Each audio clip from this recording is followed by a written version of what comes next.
ہمیں مثال ملتی ہے علامہ اقبال کی والدہ کے بارے میں. ہم جب کتابیں پڑھتے علامہ اقبال کی زندگی کے بارے میں تو پتہ چلتا ہے کہ علامہ اقبال کے والد ایک ایسا پیشہ کرتے تھے جو ربا سے جڑا تھا، جو سود سے جڑا تھا، اور علامہ اقبال کی والدہ اسے بالکل پسند نہیں کرتی تھی. تو جب علامہ اقبال پیدا ہوئے، علامہ اقبال کی والدہ نے اپنے چھاتی کا دودھ، اپنا دودھ اپنے بیٹے کو نہیں پلایا. وہ چاہتی تھی کہ میرے بیٹے کے جسم میں ایک بوند بھی حرام کمائی نہیں جائے. تو علامہ اقبال کی والدہ نے کیا کیا؟ اپنے زیورات بیچے جو خود کے تھے، الحمدللہ حلال کمائی کے تھے. زیورات کو بیچ کے ایک بکری خریدی اور اس بکری کے دودھ سے پرورش کی علامہ اقبال کی. اور اللہ نے پھر ان کے شوہر کو ہدایت دی اور وہ بھی سیدھے راستے پہ آ گئے. اور پھر اللہ نے ایسا شخص، علامہ اقبال جیسا شخص بنایا. ایسی کئی مثالیں. اور ایک مثال ہے والدہ کی، شیخ عبد القادر جیلانی کی رحمۃ اللہ علیہ. شیخ عبد القادر جیلانی رحمۃ اللہ علیہ الحمدللہ توحید پہ تھے، اور انہوں نے اس شہر ہندوستان میں اسلام کا دین پھیلایا. ان کا بڑا ہاتھ ہے اور وہ توحید پہ تھے. اسلام کا صحیح پیغام گھروں تک پہنچایا. اور ان کی والدہ نے شیخ عبد القادر جیلانی رحمۃ اللہ علیہ کو سکھایا تھا کہ بیٹا تو ہمیشہ سچ بولنا، کبھی جھوٹ مت بولنا، چاہے تیرا نقصان ہو چاہے تیری جان جائے.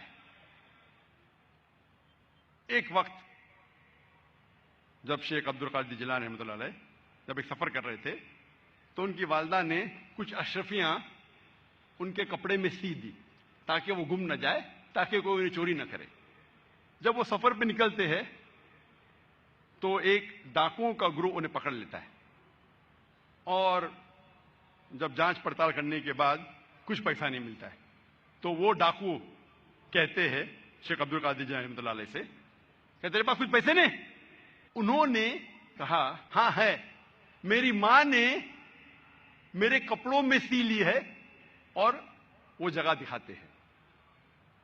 وہ ڈاکوؤں نے کہا کہ اگر یہ بچہ ہمیں نہیں بتاتا تو ہمیں کبھی یہ اشرفیاں نہیں ملتی. وہ اتنے خوش ہوئے اس بچے کے ایمانداری سے اور پوچھا کہ تم نے ہمیں سچ کیوں کہا؟ تو اس نے کہا کہ میری ماں نے مجھے سکھایا ہے کہ کبھی جھوٹ نہیں بولنا، چاہے میری جان جائے. وہ ڈاکو اتنے خوش ہوئے کہ انہوں نے ڈاکہ ڈالنا چھوڑ دیا. ایسے کئی مثال ملتی ہیں. جب تاریخ پڑھتے ہمیں مثال ملتی ہے تاریخ پڑھنے کے بعد. امام شافعی رحمۃ اللہ علیہ کی والدہ وہ یمنی تھی اور ان کے والد قریش تھے، اور بچپن میں ہی ان کے والد کا انتقال ہو جاتا ہے. تو ان کی والدہ جدوجہد کرتی ہے اور امام شافعی رحمۃ اللہ علیہ کی پرورش کرتی ہے. اور ان کی خواہش تھی کہ میرا بیٹا علماء کے درمیان اپنا بچپن گزارے، اسی لیے سارا انتظام کرتی ہے اور امام شافعی رحمۃ اللہ علیہ کو مکہ بھیجتی ہے علماء کے درمیان جینے کے لیے. تو بچپن سے امام شافعی رحمۃ اللہ علیہ علماء کے درمیان ان کی پرورش ہوتی ہے. اور اللہ سبحانہ و تعالی ایسے ایک امام کو کھڑا کرتے ہیں، امام شافعی رحمۃ اللہ علیہ. قربانی تھی، پلاننگ تھی ان کی والدہ کی، مستقبل سوچا ان کے والدہ نے. میں اور ایک مثال دوں گا امام بخاری کی رحمۃ اللہ علیہ. امام بخاری کی والدہ کا بڑا ہاتھ ہے امام بخاری کی پرورش کرنے کے لیے رحمۃ اللہ علیہ. امام بخاری رحمۃ اللہ علیہ کی یادداشت بہت بہترین تھی.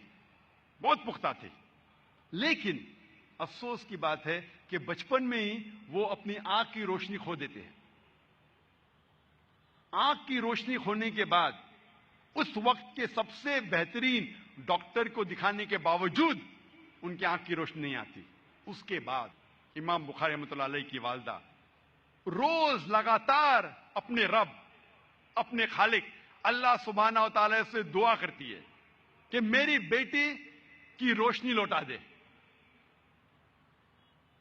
اس کے بعد کئی عرصوں بعد اللہ سبحانہ و تعالی ان کی والدہ کی دعا سنتے اور ان کی والدہ کے خواب میں آتے ہیں حضرت ابراہیم علیہ السلام، اور حضرت ابراہیم علیہ السلام فرماتے کہ تیرے بیٹے کی روشنی لوٹا دی گئی ہے، اور صبح کو امام بخاری رحمۃ اللہ علیہ وہ پھر سے دیکھ سکتے۔ تو یہ مثال ہے والدہ کی، کس طریقے سے انہوں نے اپنے بچوں کی پرورش کی۔ میں اور ایک مثال دوں گا۔ دو لوگ تھے جو آپس میں بہت محبت کرتے تھے، فاروق اور صالحہ۔ اور فاروق اور صالحہ آپس میں محبت کرتے تھے، انہوں نے شادی کی۔ شادی کے 3 مہینے بعد جہاد کا اعلان ہوتا ہے اور فاروق جاتے ہیں جہاد پر۔ جہاد کے جانے سے پہلے وہ اپنی اہلیہ، اپنی بیوی صالحہ کو 30,000 دینار دیتے ہیں۔ 30,000 دینار ایک یوکے کے آدمی نے کیلکولیٹ کیا اور کہا کہ وہ ہوتے 2 ملین پاؤنڈ۔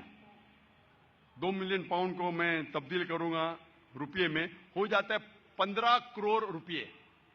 وہ دیتے ہیں 30,000 دینار، 2 ملین پاؤنڈ، 15 کروڑ روپیے اپنے اہلیہ کو، اور کہتے ہیں کہ اسے محفوظ رکھو، اسے خرچ مت کرو، میں جہاد کے لیے جا رہا ہوں۔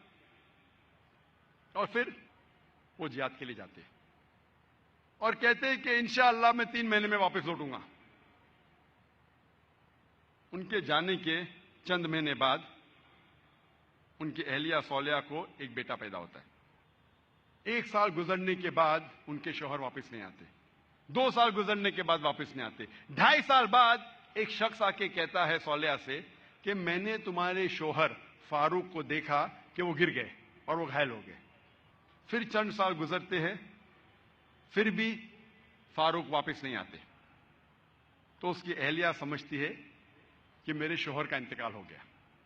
لیکن 30 سال بعد فاروق واپس مدینہ لوٹتے ہیں اور ان کی خواہش تھی کہ میں میری اہلیہ سے ملوں، لیکن وہ بہت پرہیزگار تھے۔ مدینہ میں آنے کے ساتھ سب سے پہلے جاتے مسجد میں نماز پڑھنے کے لیے۔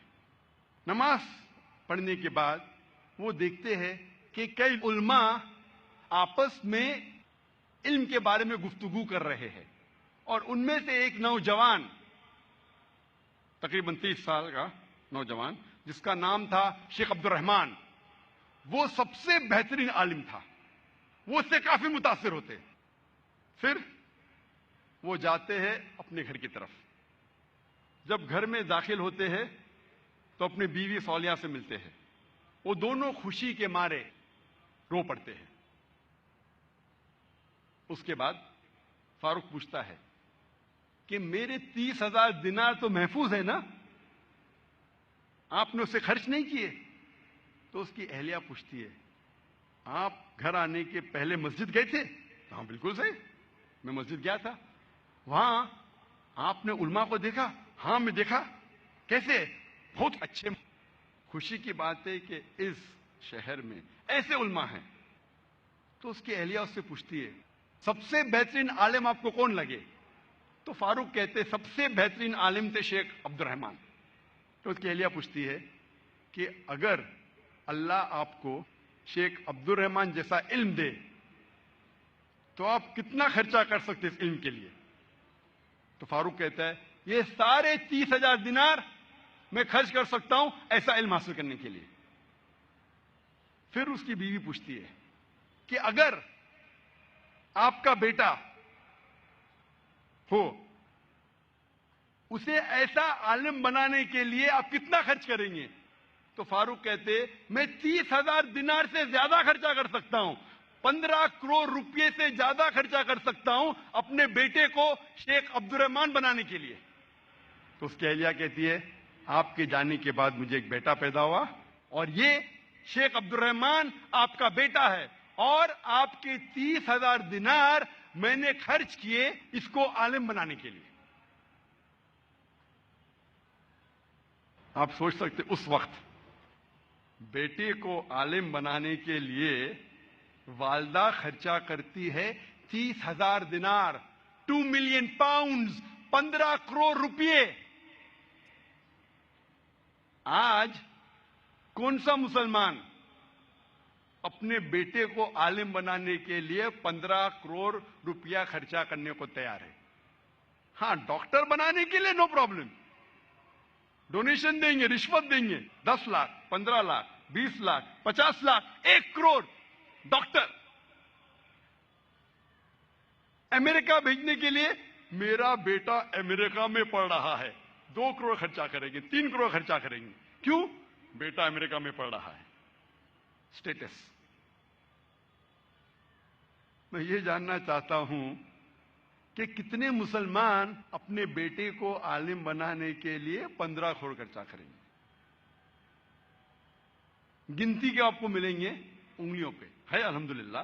آج بھی ہمارے معاشرے میں ایسے مسلمان ہیں، لیکن بہت کم، انگلیوں پہ گن سکتے، بہت کم، لیکن ہے الحمدللہ۔